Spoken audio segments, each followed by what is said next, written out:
change my... All right, we are going to begin tonight's study session on the fiscal year ending 2023 budget with enterprise funds. Exciting stuff.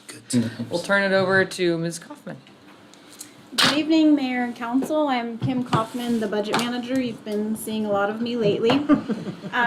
Chris Mattingly, Utilities Director, Nathan Maddenwald, the Utilities Engineer. They helped with this presentation, and they'll be here to answer any questions you might have.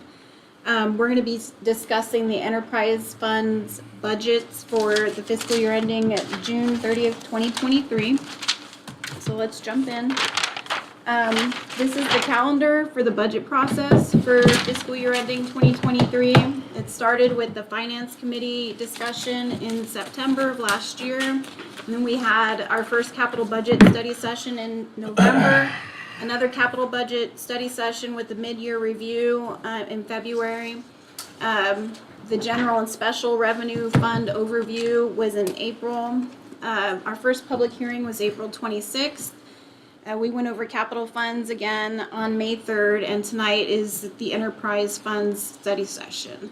We'll have our second and last budget hearing next Tuesday, and then an optional follow-up on June 7th, and then the preliminary budget will be presented to council for adoption on June 14th. So the enterprise funds are operated like a private business enterprise where the costs of operation should be covered through user charges. And the enterprise funds consist of the Sanitation Fund, the Water Fund, the Water Reclamation Fund, and then two sub-funds of the Water Reclamation Fund, the Sewer Maintenance Fund, and the New Development Excise Tax Fund. So we'll begin with the Sanitation Fund. We collected over 100,000 tons of waste in the residential and commercial divisions.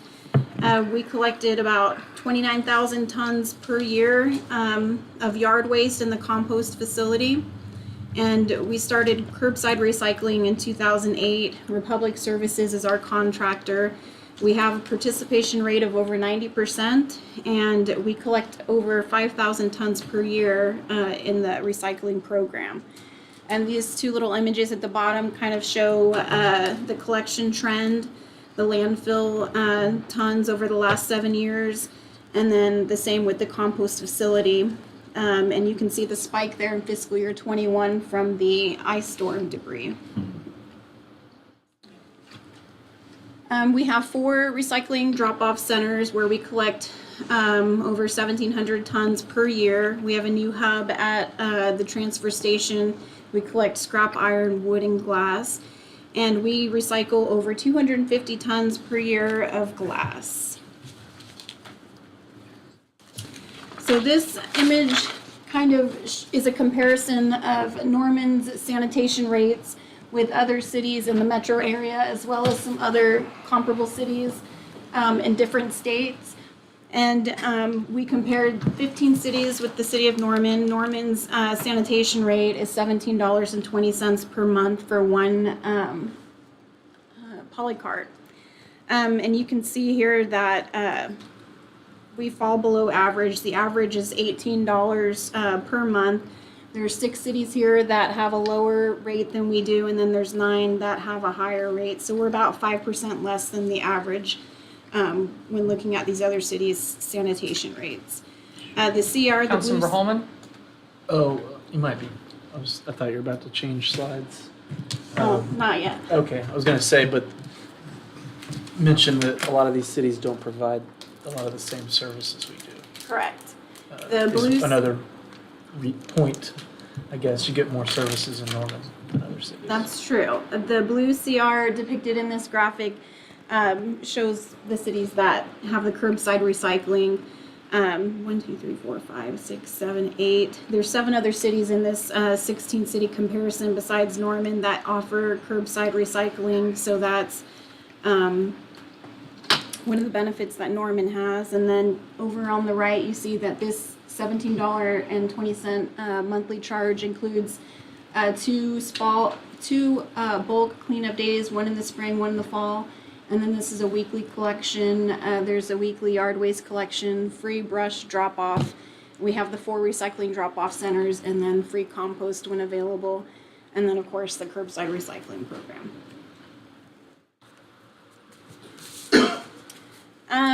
Revenue assumptions for the Sanitation Fund. The rate was last increased in April 2011 to the current rate of $17.20 per month. This includes a $3 a month recycling fee and then 20 cents for the Oklahoma Solid Waste Management charge. If you want an additional polycart, it's $7 extra per month. And revenues in fiscal year ending 2023 were estimated at a growth rate of 1.8% over the current fiscal year. Major expenditures, almost $3 million was included in the fiscal year 23 budget for fleet-related replacements. We increased our landfill tipping budget by 5% from fiscal year 22 to 23. 3% of that was a contractual price increase, and then we have a little buffer in there as well for increased volume. The annual expense for tipping is just over $2.2 million. We had no increase in our recycling contractor expense with Republic. It's $1.56 million. And the Sanitation Fund ending fund balance for fiscal year ending 23 is just over $6 million. Major projects completed in fiscal year 22, the current fiscal year, in the Sanitation Fund include the household hazardous waste facility at a cost of $1.65 million and the container maintenance facility at a cost of just over $1 million. And these are some pictures. Major projects from the current fiscal year to be completed next fiscal year. The new sanitation facility is in the bottom left corner here, $2.5 million, and then the compost facility scale house is on the right, $420,000. Major new sanitation projects for fiscal year 23, the transfer station renovation at a cost of $1.3 million, which includes the replacement of the concrete floor, parking improvements for hauling trucks, a fire suppression system, and exterior improvements to the building. So we're moving on to the water fund. So we produce almost 5 billion gallons annually. You see a little chart here on the top right corner that shows our annual water production for the last 5 years. And then the water treatment plant runs 24 hours a day, every day of the year. Waterline maintenance is one of the divisions in the water fund, and they maintain over 600 miles of water pipe with diameters of 6 to 48 inches. They maintain over 6,000 fire hydrants and 13,000 valves, and they repair an average of 170 water line breaks annually. They replace about 3,000 feet of water mains annually, and they repair or maintain almost 1,200 fire hydrants annually and over 41,000 water meters. And you can see a picture there of I think a water line break, and I think that's a glove on the dashboard. I was gonna say, What is that? chicken foot or what I'm hoping. What is that? Broken hand. The water rate history. Big chicken foot. Big one. So we adopted the inverted block rate in 1999 to encourage conservation. It's a progressive rate structure that charges higher water rates to the highest water users, and that's about 25% of our residential customers. We had a water rate increase approved in March of 2006. A water rate increase failed in August of 2010, and then our current rates were adopted in January of 2015 to fund water treatment plant improvements and add an additional 2 million gallons of groundwater supply. And then of course we had the water rate increase was rejected in April of 22. So this is our current rate structure. We have a base fee of $6, and then it's $3.35 per 1,000 gallons for the first 5,000 gallons of usage. And then it goes up from there, $4.10 per 1,000 gallons if your usage is between 5,000 to 15,000, $5 per 1,000 gallons from 15,000, and so on. There is a 35-cent surcharge in the summer, July and August, for every 1,000 gallons used over 20,000 gallons a month. And then we have a mandatory odd evening water rotation system that's in effect always. And that's based on the number of your house, in case anybody. So our water rate comparison. Same 16 cities, this is for 10,000 gallons of usage. You can see here that Norman's one of the lowest rates here for 10,000 gallons of usage. Norman charges $44.75 for this amount of usage, and the average with these 16 cities is $60. So we're 25% below the average. Major revenue assumptions, user fees were estimated for fiscal year 23 at a growth rate of 2% per year for projected customer growth. Water connection charges were just increased for all meter sizes as of April 22nd of this year, and it was increased for a 3/4 inch to $12.50. 1 inch was just over $2,000. 1.5 inches was just over $4,000, and then 2 inches is just over $8,000. And there will be another increase next year on May 22nd as well. And stop me if y'all have questions. I'm kind of just going through this quickly. Expenditure assumptions for the water fund. Interim water purchase contract with Oklahoma City. We budgeted $1.2 million in fiscal year 23. This was almost a 6% decrease from the current fiscal year.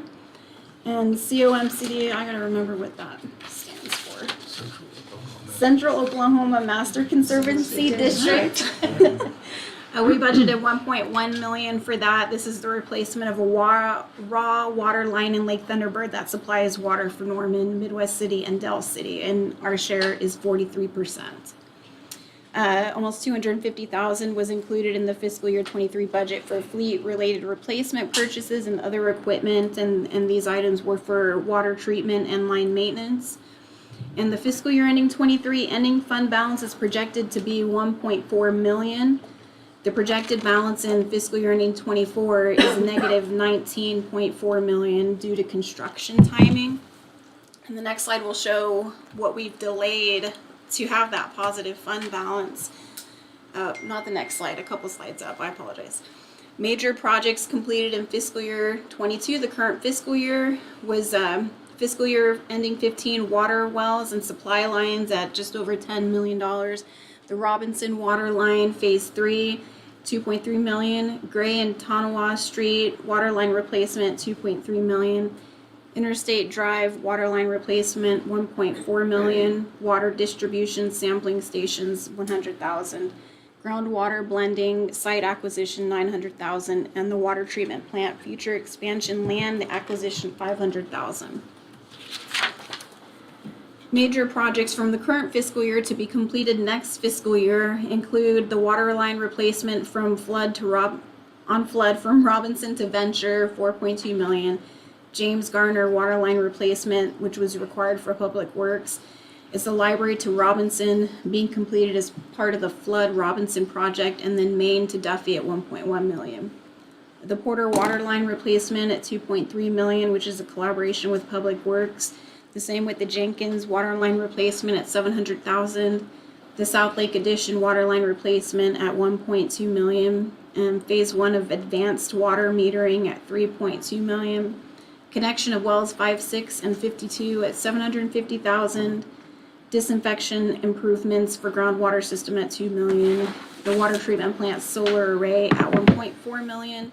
The water treatment plant carbon dioxide replacement at almost $400,000, and the line maintenance building at $7 million, which is joint funded with the Water Reclamation Fund. So water projects. Major new projects for next fiscal year include the water line replacement, Danfield between Brookhaven, $810,000. The water line replacement Tecumseh from 24th Northwest to Journey Parkway, $428,000 for engineering, and the water treatment plant clarifier rehabilitation at $400,000. So this is the slide I was referring to earlier. Future water projects subject to funding.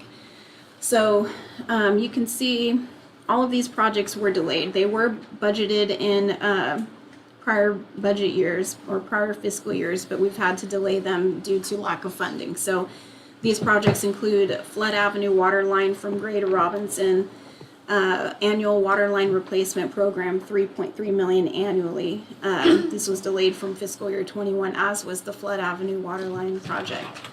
Robinson 30-inch water line from 24th Northeast to Flood, 9.7 million. Hopefully we can fund this in fiscal year 24. It was delayed from fiscal year 21. Alameda 24-inch water line, 24th Avenue to When you're done, Councilmember Schuler. Okay. Carter, 3.5 million.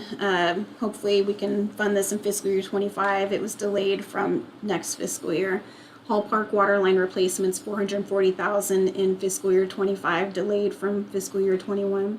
Southeast Norman water tower, 3.5 million to begin in fiscal year 28, which was delayed from fiscal year 23. And the Robinson water tower, 773,000, slated for fiscal year 24, delayed from fiscal year 23. Okay, so as I'm understanding it, these are all of the projects that total up to that 19 million or so that we're gonna have in negative fund balance, or there's other things that are part of that in fiscal year 24? Project balance, projected balance in fiscal year 24, negative 19. These are part of it. We just Part of shift them it. out. We just kind of keep trying to do the ones we can and then push things out just to stay in the black on the next out here. And then, just so we understand and maybe the public understands, how much of this, if had the water rate increase gone through, how much of this would have taken a chunk out of that 19 million? Like, where would we be if we would have had, do we have an idea? Yeah, I don't Okay. have an exact of how much that would have taken a bite, just a bigger bite, but not Yeah. remember the Not the 4.7 full bite, million yeah. was to get a loan to try to do the AMI, the disinfection. Right. And then we were just gonna take bigger bites of the pipe replacement, but Okay. yeah, not an exact answer really, probably. No, I understand. I just think that it's important to think about, like, when we're talking to, our residents about, like, what are all of the projects and maintenance and things that need to come forward. Like, this is what we're talking about. Right. And so, and where does that money come from? It comes from the customers, the rate increase. And so, we really need to think about, where this money is coming from. How are we maintaining our lines? How are we making sure that we're facilitating and getting clean water to our customers? Right, no, that's right. And the balance is getting down. That's kind of what I was showing is it's getting down to that 5 million number, which is just getting tighter where you're not having the flexibility to go get one more. It's just, we feel like we're pushing a little more out and it's getting down to that bottom number, but we're not broke yet. Yeah. But it was trying to get that bumped up for those 3% that keep increasing each year And to keep then- up with inflation. Is it fair to say that every time we have an unintended, I guess, break or something happen, that just eats into our budget even further whenever we have to Yeah. go repair lines, or, there are leaks that we were not anticipating, and we Yes. can't stay ahead of, Right. the maintenance. If we just go patch, that's kind of wasted money. It's a Band-Aid. And then but if we go replace, that's actually a good thing. And we want to get to a more proactive replacing, not just patching. Okay. In the first study session, recall that we talked about this, and the example that we talked about there was that Flood Avenue, that they did Band-Aid many times, Right. and then identified funds and did Robinson to Tecumseh. But it's the same line that's in really crappy shape from Robinson South to Gray. They know that. They know it needs to be done, but the money's not there and it's put off for 2 years. So who knows what happens if it blows out over the next 2 years? Yeah. No reason thinking wrong. Yeah. I just want to continue to drive home Right. the point Appreciate of, that. what we're trying to do and what the money is really being spent on, and our critical need to replace lines so that, we aren't just putting Band-Aids on things, that we are updating and maintaining our infrastructure, for our residents and for our customers. Maybe just one item in FY '24, one of the big items was the groundwater side. We're looking at how we can do like a lighter version of that and still achieve most of that same objective. And then one other thing that I don't know how much we've talked about before that's coming is the lead and copper rule, Right. like the new revisions, like what will that look like once the regulatory agencies know how they'll implement that, so And that's still it's something that we haven't. forthcoming. Yes. Yeah. Okay. So to your original question, the $19 million deficit in '24 is a combination of these projects that are gonna start in '24, projects that are currently ongoing that have, recurring funding each fiscal year, and then just the fact that, projected revenues aren't enough to keep up with, expenditure increases each year, so. I appreciate the conversation. Thanks. Councilmember Holman. 2 questions. Did the land pursuit, was that successful next to the water? I don't think we've closed. There was some cleanup work that the owner had to do. They're still going through that, but everything is, we've checked all the boxes up to that point. Okay, great. And then my favorite project, Lindsay Street Water Tower, isn't, when we talked last, isn't impacted by the rate election. No. It's still a project we're planning to do. Correct. So- We have Allen Plummer and Associates is kind of studying how could we repurpose that for non-potable water to water the Reeves improvements? And Parks has planned to be able to use that non-pot water to irrigate the ball fields if we can get this all set up. Great. So we'll be able to repaint it and everything. Repaint it, and it makes sense then. Yes, thank you. Iconic. Yes, not rusting. Saw it the other day, I thought of you. Yes. So, Lake Thunderbird augmentation. So this is just another option, another water source, and this is a depiction of Lake Thunderbird augmentation where waste that's treated at the water reclamation facility would then go into Lake Thunderbird, which could then be treated at the water treatment plant to be safe for consumption. And this is the. This pilot was finishing this month, and a final report should be issued this fall with the findings and the cost estimates on this program. Councilmember Foreman. Do we expect Midwest City and Dell City to be on board with it if it's? We don't know. We just sent out, they have an ad hoc committee kind of looking over. And we want to give them one more tour if they want before we take the trailers and take them away next month. But we want to kind of follow up with them and get feedback. And then some of the elected positions on the COMCD board are up for renewal on July 1st. And so we might have some new faces, and we'll just have to see what the momentum is out there. But I mean, I just was on a call the other day with OU talking about the Great Western, the drought that's hitting the West right now, and how they're predicting that's going to creep across Oklahoma and actually take in at least a half or 2/3 of Oklahoma, and we will be in that drought going in the future years. So I want to make sure Midwest City and Dell City know right now we have rain, everything looks good, but we have to plan for what's coming, not just be happy and not be planning for how you get your next drop of water. So if we can keep educating and show the need, this is valuable. Want everybody to be on board before we discard this idea. So. We need to make sure everybody in-house is on board. You know, Mayor-elect Heikla is not here this evening, so it'd be nice to make sure we reach out to him so he fully understands it, because he needs to be the biggest advocate for this project. Same with Councilmember Grant. I don't know how familiar you are with it, but this is very, very, very, very, very, very important to our long-term water supply. So let's make sure that we're all on board before we start making sure that Midwest City and Dell City are also. Oh, absolutely. Good point.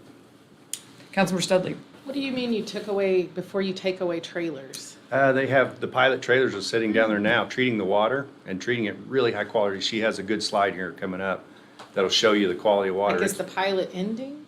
Yeah, for the testing part, and then they'll write a report and it'll be ready in the fall. Okay, cool. I was like, don't tell me we're just stopping and walking away. So that's a good segue to the Water Reclamation Fund, which treats our sewage. These are our lab technicians, and they treat about 11 million gallons per day. They meet these permit levels below. They had to help me with this slide because I don't understand. Sewer line maintenance is one of the divisions in the Water Reclamation Fund, and they maintain over 520 miles of sewer lines, over 12,000 manholes. They clean over 1.4 million feet of sewer lines each year, and they inspect and record over 250,000 feet of sewer lines. Over the last 20 years, they've reduced the sanitary sewer overflows by 90%. So here's a nice little chart that shows a comparison of Norman's sewer rates with these other 15 cities. And we're one away from being the lowest. To treat 10,000 gallons of sewage, it's $32.10 in the city of Norman. And the average with these other 15 cities is $59 a month for the same amount of usage. So we're about 45% below this average. I couldn't see behind the cup. Gotta move your cup, Brenda. Councilmember Holman. He's looking at me like, oh, the cup. No, it's just further illustrating how a lot of other cities are way more expensive than we are. It's $20 more a month and more, if you look at that chart, for the same service. Yeah. And their treated wastewater goes into the Canadian River, so also north of us. So I don't think any of that gets into the Little River and goes to the lake, but all of our water is coming from upstream. Some other city is dumping their treated wastewater into that stream, and then it's making its way to a lake somewhere, and then a city's pulling that out. And, so it's just trying to get Midwest City and Del City to see it that way. They seemed open at that meeting I attended in the before times. I can't remember how long. Some of their council members are really, one of them is on our oversight committee, yeah. I know, They do. I know one of their new ones. ones really well, Sarah Bana, so I think she's supportive of this. Yeah. Major revenue assumptions of the Water Reclamation Fund. Service rates were raised in November of 2013. So our current rates are $5 base and then $2.70 per 1,000 gallons of treated wastewater. User fee revenues for fiscal year 23 are budgeted at a projected 2% increase from the current fiscal year.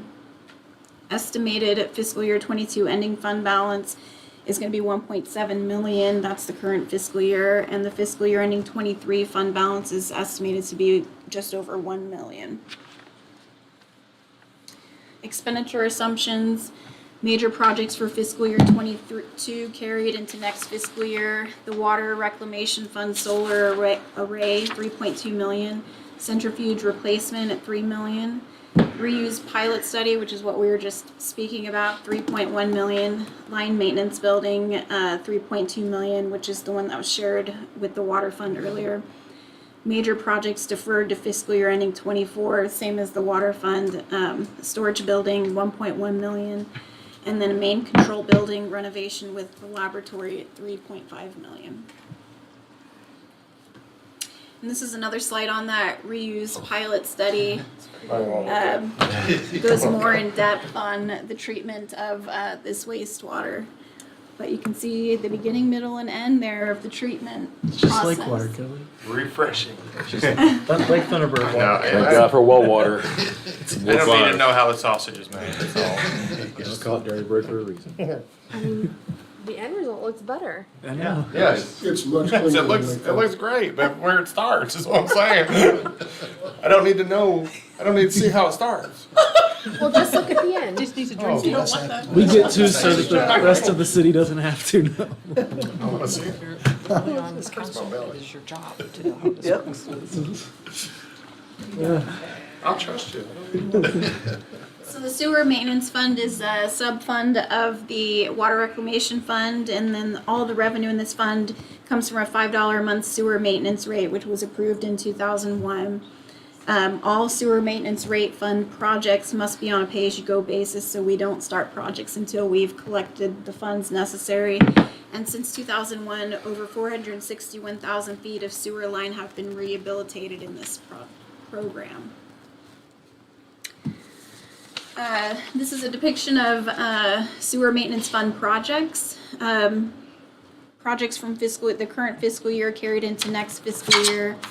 Sewer maintenance project 17, 2.3 million is complete. The green areas on this map are completed sewer maintenance project areas. The red area is our budgeted sewer maintenance projects, and then the blue areas are future sewer maintenance project areas. But in process right now, sewer maintenance project 18 at 2.9 million, 19 at 3.4 million, and 22 at 2.6 million. Lift station D, Forest Main at 1 million. Put it on this side. Another subfund of the Water Reclamation Fund is the New Development Excise Tax Fund, and this revenue comes from new construction building permits based on the wastewater generated. And this just shows the revenue collected in this fund over the last 20-something years. And we had a big spike in fiscal year 21. We had a lot of building permits from some apartments that were going into construction. And so we've had a lot of moving activity in this fund over the last 20 years. Fiscal year 23 projected revenues of 1.4 million, same as the current fiscal year. 1.1 million comes from residential projects, and 300,000 comes from commercial projects. A future project is, or a current project is a future southeast lift station at $900,000. So this is the last comparison chart I have for you, and this is total utility rate. This does include stormwater fees. This is assuming 10,000 gallon usage of water and sewer, and then of course the sanitation rates. Norman's the lowest. For the 10,000 gallons of water usage and the sanitation rate, Norman's bill would be $94. The average among these 16 cities was $127 for the same usage, but 14 of these cities also include some kind of stormwater / drainage fee. The only other city that does not have a stormwater fee is Ardmore. The stormwater fees range in these other cities from $1 a month to $9.98, which is Broken Arrow's stormwater fee. So we're 26% below average when compared to these other 15 cities for this amount of usage. So Chris is so mad. Councilmember Holman? Yeah, just so haven't had any rate increase at all on any utility since 2015. We haven't had sanitation since 2011, and then water rec since 2013. Correct. So, remarkable management. I would say when folks criticize the city for not being good at managing funds, we have some pretty good staff. I think 11 years without a rate increase in sanitation, and 9 years in water reclamation, and 7 years in water, and they're all still, we haven't cut services from anybody. They're all still running. Maybe one of them's running a little bit more lean, but Right. I think it shows, really good use of our resources, and being the lowest of all these comparable cities, and some by a lot, I think is notable as well. So I just wanted to point that out to anybody listening and watching. No other city you could be living in my opinion, would you have gone this long without having your utility rates raised, let alone your three major ones.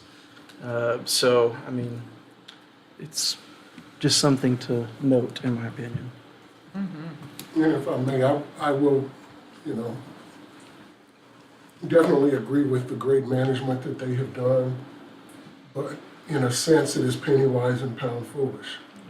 Because putting off all of those capital projects is going to haunt us. Yeah. Like what we saw on flood. There's going to be more of that when we keep putting off these projects. Capital projects drive the enterprises.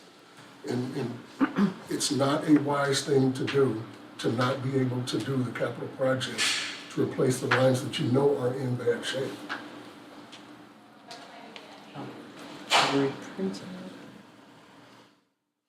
And that's all I have, if there are any more questions. Councilmember Schuler? So towards the end of the, presentation, you talked about the sewer maintenance fund. And it seems like, just kind of thinking off the top of my head, I mean, having the map and the $5 goes in and their pay go, have we thought about doing something like that for our water We would love that. lines? Like, is Yeah. that an option? That's to- a healthy fund. We can replace about $3 million worth of pipe a year. And yeah, it works awesome. That was a good setup there. That cheeseburger a month is how that was proposed. Equal, yeah. Water would love to have something like that. Yeah, I mean, The other thing sewer had back then was the sales tax. Remember, we did a 5-year sales tax? So it replaced all the large sewer lines all in one big pop. So sewer replaced all their big lines, and then they put the $5 in to get $3 million worth of the laterals going out to the neighborhoods over time. And yeah, that's why it's so healthy. It's hanging in there on its balance. You know, if I look across the bottom line, it's green going out for 5 years, but it's really close. It gets down to $100 and something thousand in 2 years, and that's cutting it a little close. Trash, sanitation is nicer. It keeps a nice $6 million balance, so if something happens, you got a cushion. Sewer being down to that 100 and something thousand, that's gonna be nerve wracking. And then water, we're just underfunded. And then also the new development fee, that southeast lift station, that starts at the 900,000, but the full build out of that would be like 6 million. That'll take it to a -2 going forward. So water and that one are the only two that go negative, and the rest, the sanitation, we're good. Wastewater, we're gonna be close. It might need a little bump. And I'm gonna say one more thing, as Ref tell us, we're having them do a cost of service to actually say, what should our customers be paying to keep the utilities up at this time? Kind of like they did on the developers on the connection fees. We wanna do one for today's customer, and then just, we'll put that out and say, this is what they say as professionals.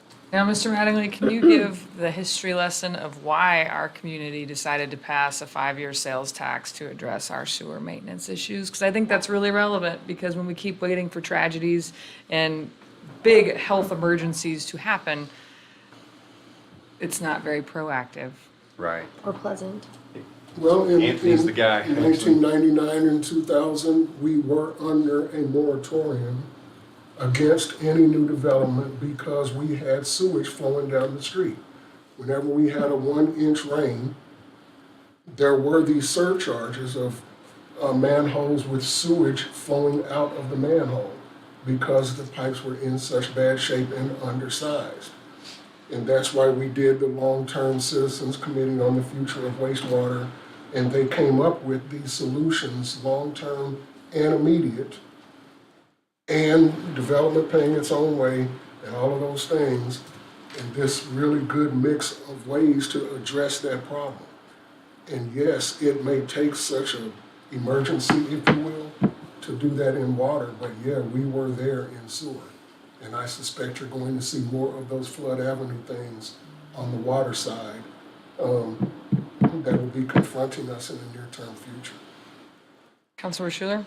Yeah, and if you could put the map up again. Can't see yours. I just think that that's a really important Oh, this kind of is- picture to show, like, this is what has become of that $5 Yes. kind of fee, I guess, over the last, 20-some Yes. years. And what you've been able to do on a pay-go basis with all of the different, sewer lines. And so, I mean, I think that that's what we'd like to see with water. Yeah, I'll point it out too. We started in the downtown, the oldest lines first, and kind of spiraled out. And now we're into where the 60s, 1960s and 70s neighborhoods were being built. And so that's what we've been replacing clay pipes. We're just now starting to get into a few of them that are starting a little bit of PVC, where you actually can pick and choose and see if it's in good shape to be replaced or not. When we first started, it was replace everything. It was all. I mean, I'm old. excited to see most of the red and new blue is Ward 2. So I'm excited to see that. Are you guys you're 60s coming here. neighborhoods, 1960s vintage? Yeah, I mean, my home was built in 1950, so yeah, right around that area. So that's where we're Yeah. at too on the years when it was built. Yeah. Councilor Studley? 2 comments. First, it makes me a little bit nervous with what you're talking about with the sewage flowing out of the manhole cover, the sewage covers, because if we look over here where that blue is in Ward 1, we're a very highly densely populated area with a lot of apartments and a lot of people, I'm sure, flushing toilets at the same time. And if we don't replace those sewer lines, That's kind of And scary. again, that's what that sales tax did back in the year 2000 through 2005. It upsized that Bishop Creek line, which is what your neighborhood is served by. Because again, it was difficult to get the Citizens Committee to understand and myself to understand when the engineers were telling us that current customers needed an upsizing of the line. But that's what we were confronted with because the Bishop Creek line was having these surcharges to serve current customers. And you had platted lots along the Bishop Creek line that, you have contracted yourself to serve those plats when they are built upon. And there's more sewage coming in. The moratorium was placed such that you couldn't build until we upsized those lines. So again, that's the kind of dichotomy that you have to confront is that this house that's already there may need a new sewer line or an upsized sewer line to serve the current house or the vacant lot next door that you're contracted to serve in the future. I know when it rains, all of those ditches in that area, I mean, I see kids swimming in them and I know you're not supposed to, but I mean, they're full up to the top.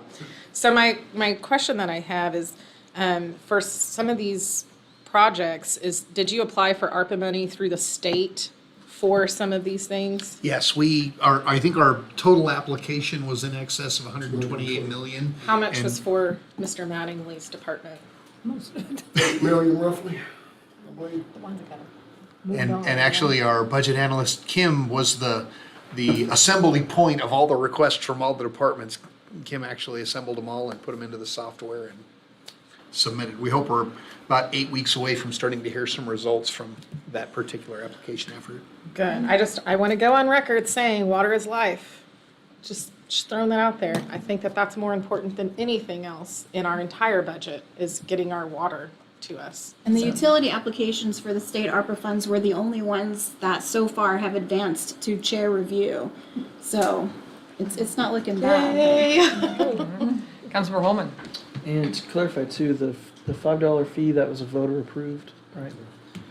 So, and then this map, it goes in perpetuity, so eventually Brookhaven and all the outer rings are gonna need to be replaced at some point too. Yes. You're gonna get to the 80s and Yes. the 90s and so on. And so everyone on here at some point in the future would have their pipes replaced by this fund at some point in That's the whole right. city Yes. that uses city pipes, I guess. So. The big, large interceptors I said that the sales tax funded, that just made sure you put in large enough interceptors so all the water makes it to the wastewater plant and none was gonna bubble out of the manholes. Now, we're trying to tighten up where that water, the rainwater's not supposed to be getting into those pipes. So roots and there's cracks in the pipes, so we're replacing all those so rainwater doesn't come down those pipes because we don't wanna expand the wastewater plant larger to treat rainwater. That's wasteful.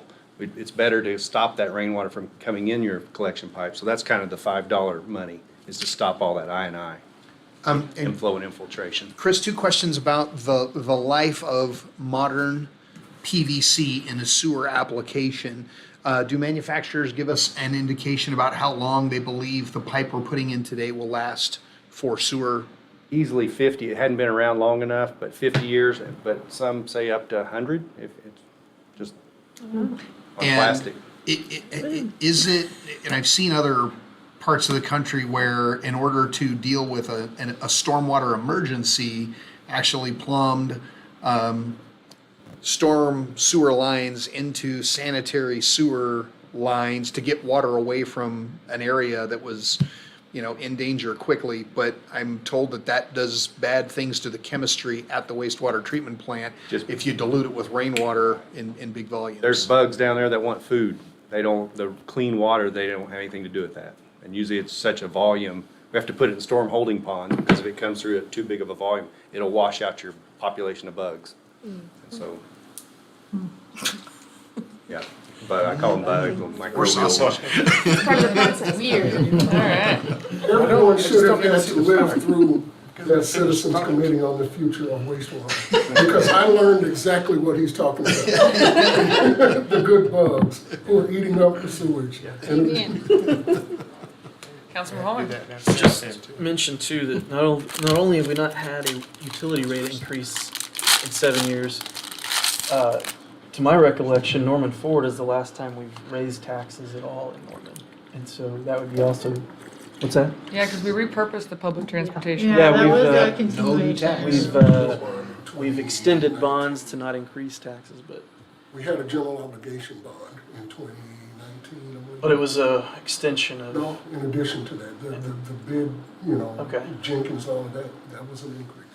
Okay. And Anthony, on that exact note, the history of like a Norman Public School GO bond, is it typically the same tax rate when the 6-year bond is paid off that Typically, it that's the winds goal. up being an extension too? So I think that's very applicable to what Norman has been willing to support in years past. And we looked, if there would have been a 2 to 3% bump per year on those last 7 years, we would not have needed to ask for an increase. Water would have been okay at this time. So that's another thing. You can, if you keep up with it, then you don't get where it's Right. getting out of hand. Councilmember Schiller. I'll also make the point that in the last slide of the total utility rates, you said 14 out of those cities also had stormwater, which that's an enterprise fund that we don't currently have, that we are also in critical need, to fund a whole lot of projects, millions and millions of dollars worth of stormwater infrastructure, maintenance, upgrades, things like that.